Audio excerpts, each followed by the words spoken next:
Welcome to Graced Health, the podcast for women who just want to take care of themselves, age their bodies well, and enjoy a little chocolate in the process.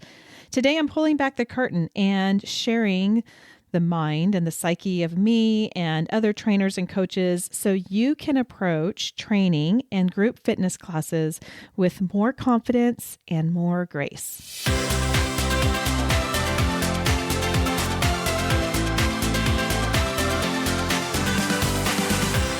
Hey there, I'm Amy Connell. I'm so glad you are here with me. And I just have to confess that every time I hear that intro, I find myself kind of bebopping to it like on a Saturday Night Live skit. I don't know if anybody else does or not. Today, I want to take a little bit of a turn from some of the more applicable content. I promise this is still going to be applicable, but from the things that we needed to be doing in our workouts and the way different ways our body burns calories and HIIT, which by the way, I took my own medicine yesterday and did a HIIT workout, and I am sore in the strangest places, like in my abs. And I think it's because I haven't breathed that hard in so long. And so my abs are tired from breathing hard. And strangely, it feels really good. Does that make me weird to admit that? Probably. Today, I want to share with you just exactly what your trainer or your group fitness coach or any of your health coaches may be thinking. And some of it may surprise you. But my hope is that by the end of this podcast, you really do have more confidence and grace for yourself in particular as you go through the process. Now, I always find it interesting to hear how people got into group fitness, into health coaching, something like that. There are some really amazing and inspiring stories out there. I'm going to tell you that mine is not super inspiring, but it's my story and I own it, and it's helped create to who I am today. I grew up dancing. So I grew up with a love of moving my body.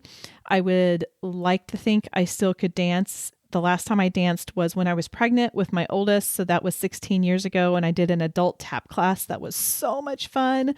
I used to do jazz as well. I would like to think I could do a hip hop class, but my husband assures me I could not, and I should never try that. He's probably right.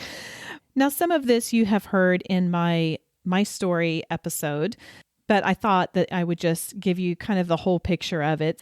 After I moved on from dancing, which I did for almost all of my life growing up, I started getting into step aerobics in high school.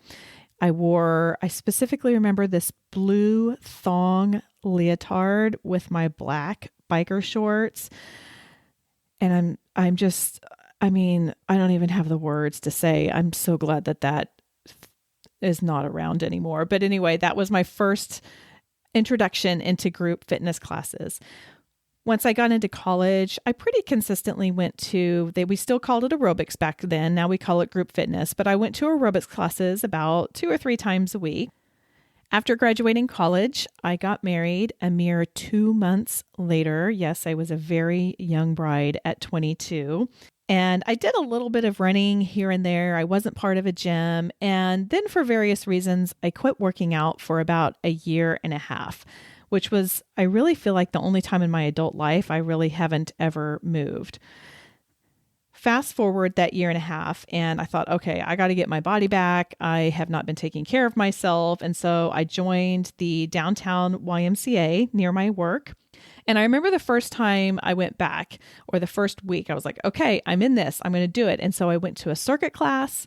And then the next night I went to a kickboxing class, and I came home after that kickboxing class and I could not move. I was sprawled out on the floor and my dog was licking the sweat off my face. And I just thought, I don't know that I can do this anymore. But I ended up getting back up and getting back into it after a little bit of time. I had that recovery that I've talked about. I continued classes. And then when I got pregnant, I really just kind of moved to mostly just walking.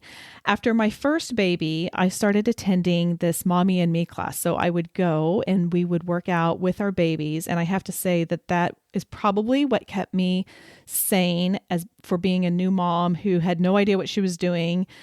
And just being around that community of women's was so impactful that when I had my second child, by that time I had moved cities. I decided that I needed to have something like that, and my community was ripe for something like that. So I started a Mommy and Me class here that I did with my youngest. He was my baby at the time, and had some other women in the class with that. From there, I moved on to more traditional group fitness exercises or group fitness classes. I was certified through AFA, which was one of the primary group certification organizations. And then since then, I've really taught a whole host of things. I've taught indoor cycling, which some people know as spinning, but spinning is a trademark. And I didn't teach on the spinning bike, so we had to call it indoor cycling. Different circuit classes. Yes, I did teach step without the thong leotard, mind you. I taught Jillian Michaels body shred, and I feel like there's some others out there, but I can't really remember. Now, all I do is I do personal training and I teach an outdoor fitness class. Some people call it boot camp. I have always strayed away from that word because I feel like that's a really intimidating word, and that is not the message I want to portray for those classes. So my class and I renamed it Every Level Fitness. Now, throughout all of this time, I had a whole lot of different instructors. I had whole lot of people of influence in me. And a common thread of that is I thought that they always had it like all together. They knew it all. They did it all right. They ate perfectly. I mean, some of these instructors were kind of intimidating, and some of them really pushed me, and some of them were really encouraging. And I just had this one that I just really wanted to please. Like I wanted her to say, "Good job, Amy." But I really felt like they had it all together. Now, as I've gotten into teaching and training, and I have this little community of people around me who do the same thing, I've kind of pulled back the curtain on the realities of being the person who is fortunate enough to lead someone in their health journey. The reality is we don't have it all together, but we do have it all in for you. You know, I keep hearing, "Amy, I just want to take care of myself." And you know what? That's really what we want to do too. We want to help you take care of yourself, and we want to do the same thing for ourselves. This podcast is obviously not for professional athletes or really even those with super specific goals. Like if you are training for a fitness competition, you probably disagree with a lot of the things I say, and that's okay. This is just for the women who enlist the help of a trainer or signs up for classes or trying to do the work on her own in the name of wanting to take care of herself. So today I want to share with you some of the things that I've learned and experienced and witnessed in the hopes that you feel better about the group environment you're in, or it helps you get more confidence to walk into one. Because, you know, I get it. It is a little nerve-wracking to walk into a new class. In 2018, I had a goal of trying one new to me group fitness class per month, and I think I made it to 10, not 12. But every time I walked into those classes, I was nervous. And here I am, someone who is a fitness professional. So I understand that you can be a little bit uncomfortable going in. And I just want to bring you a little bit more peace with that. So in no particular order, truly, these are things that I have learned about health professionals, or fitness professionals, whether or not they are trainers or group fitness instructors or some sort of health coach or whatever.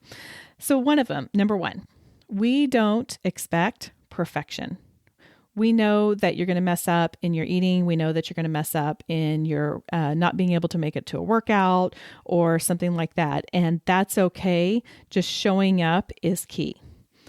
Number two, we want you to feel successful. I would rather you personally, now some trainers disagree with me, and that's okay, but if you're in my class and you don't feel like you have the strength to do push-ups, full push-ups on your toes, I would rather you do them on your knees and feel the entire push-up and feel successful in that rather than doing them on your toes, being able to go down an inch, or losing all of your strength and just plopping down on your belly.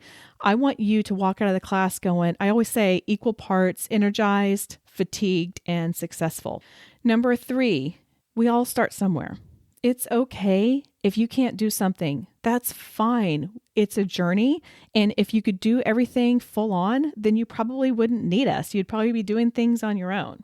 Number 4, it's okay if you miss a workout. Again, not everybody's going to agree with me on this, but this is how I feel. If you miss a workout, it's fine as long as you keep coming back. It's not okay if you miss a workout and then don't come back, because then you're just not working out. It's not missing one. But finding that consistency is so important. Life happens, and how you choose to react when life happens is really going to say the most about your health journey. Number 6, this is another one that I can only speak for myself, but I am not always as energetic as you may see me when I'm leading a class. This is my job. It is my job to be energetic. It is my job to make exercise fun and exciting and something that you look forward to. I have had times where I've had a bad day and I have been wiping away tears on the way to class, and then I put on a smile and I go. Now, side note, I am all for vulnerability. And as you get to know me here, you will definitely know that. But I also don't feel like it's appropriate for me to bring in my burdens and put them on you when you're working out. So the energy you see in front of the class is not the 24-hour a day energy that I always have. Trust me, ask my kids. Number 7, if I correct you in your form, it's because I don't want you to get injured. I'm not picking on you. I have girls who have been with me in fitness classes one way or another for probably 7 or 8 years, and I'm still tweaking their form. They have great form. They look wonderful doing it. But every now and then I see something, and of course, as we get older, our body's changing, and I still correct them. Now, I think that they know, I think I've earned their trust, but they know that I'm just doing that for them because I don't want them training their body the wrong way. I don't want them getting injured. I just want them to do the movement right so they can get maximum effort or maximum benefits from that. Number 8, this kind of goes along with number 6, but I am not always as confident in my body as I appear. When I walk into a group environment or with a trainer, I'm trying to exude the confidence that I want them to have. But we all have days where we don't feel like we are, how do I want to say this? Portraying our optimum self. Maybe I ate a little too much over the weekend or had too much salt, or maybe, one extra glass of wine or something like that. And I'm not always feeling great about my body. Personally, I think it's important to not be a health coach who is tearing down her own body, because I don't want the words that I say coming out of your mouth. So if I don't want you saying it, then I'm not going to say it either. And this is something I'm going to get into a lot more in the word series. I've really had to employ a tactic of just turning my thoughts around, taking captive those thoughts and turning them around, and not letting myself think those really poor thoughts about myself, because then it just spirals out of control. So I'm not always as confident in my body as I appear.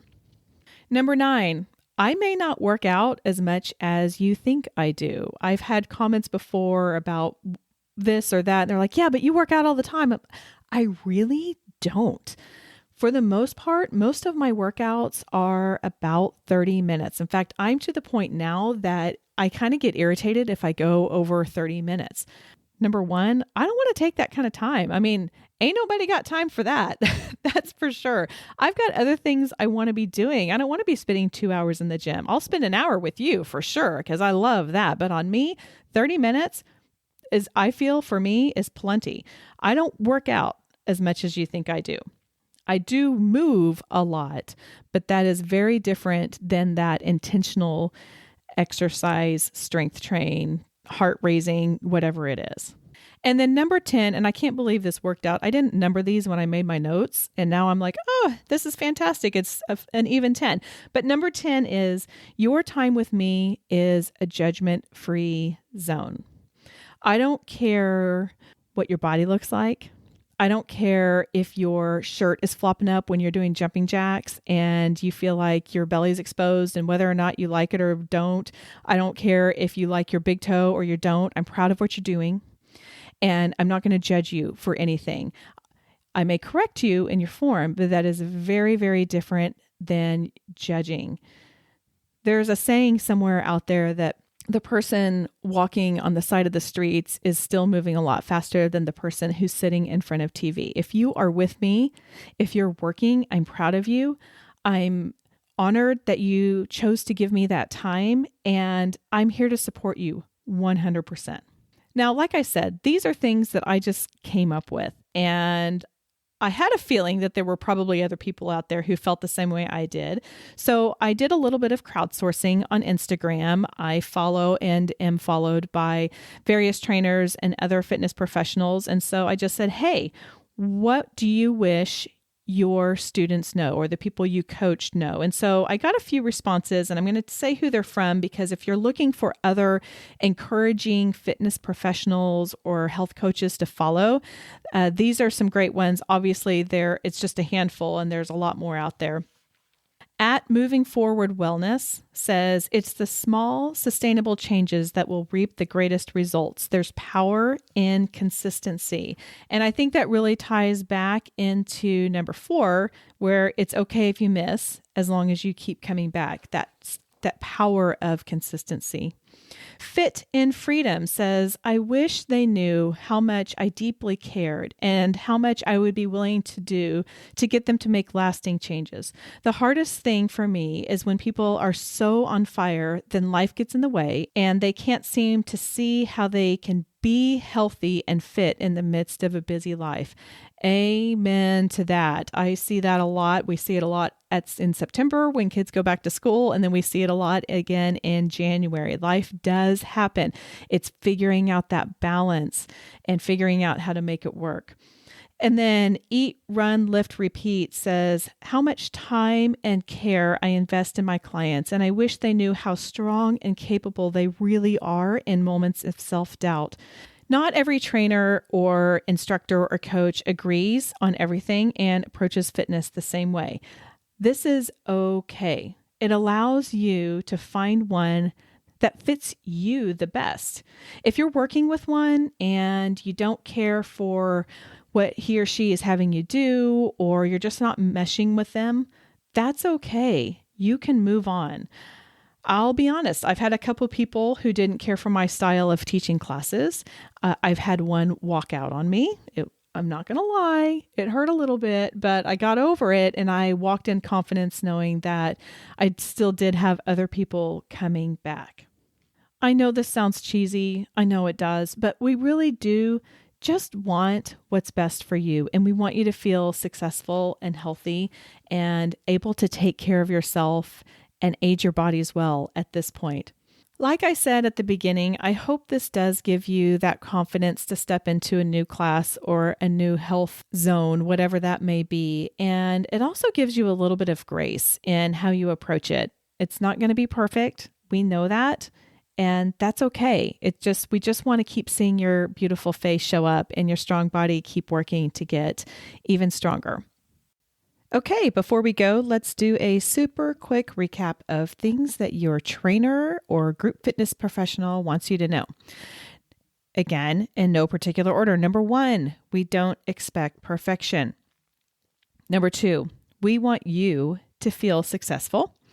Number 3, we all start somewhere. It's okay if you can't do something. Seriously, it's fine. It's fine. Number 4, it's okay if you miss as long as you keep coming back. As I'm reviewing this and recapping this, I skipped number 5. That's okay. Number 5, we love you. How about that for an add-in? Number 6, we are not always as energetic as you see us because this is our job. Number 7, if I correct you, it's because I don't want you to get injured. I have your best interest in mind. Number 8, I'm not always as confident in my body as I appear. Number 9, I may not work out as much as you think I do. I'm speaking for myself. I am not a gym rat. And number 10, your time with me is a judgment-free zone. I am just glad you're with me. I truly do hope this gives you confidence in however you choose to move your body, and especially if you are in a personal training or a group fitness setting. And I would really love to know if there's something I missed or something that needs to be added to this list, whether or not you're a fitness professional or if you participate in this. What do you know? Reach out to me on the socials. Let me know. I am most active on Instagram. Just find me at Graced Health. Where else? Thank you to those of you who have rated and reviewed this podcast. It really helps the show, particularly when people are trying to find it. There's a whole lot of, they call it algorithms. I kind of call it wizardry that goes on along with this. And so when you rate and review, it's very helpful to the show and to me. So thank you.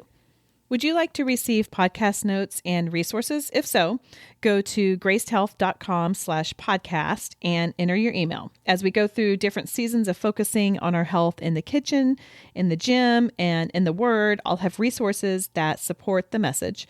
Sometimes it'll be workout videos, sometimes recipe or scripture downloads. Entering your email will ensure you get all of these and you won't have to mess with hunting through the show notes. I promise you, I give you my word, I will not send you too many emails because I can't gain control of my own inbox and I won't do that to you. So make sure you sign up. All right, that is all for today. Go out there and have a graced day.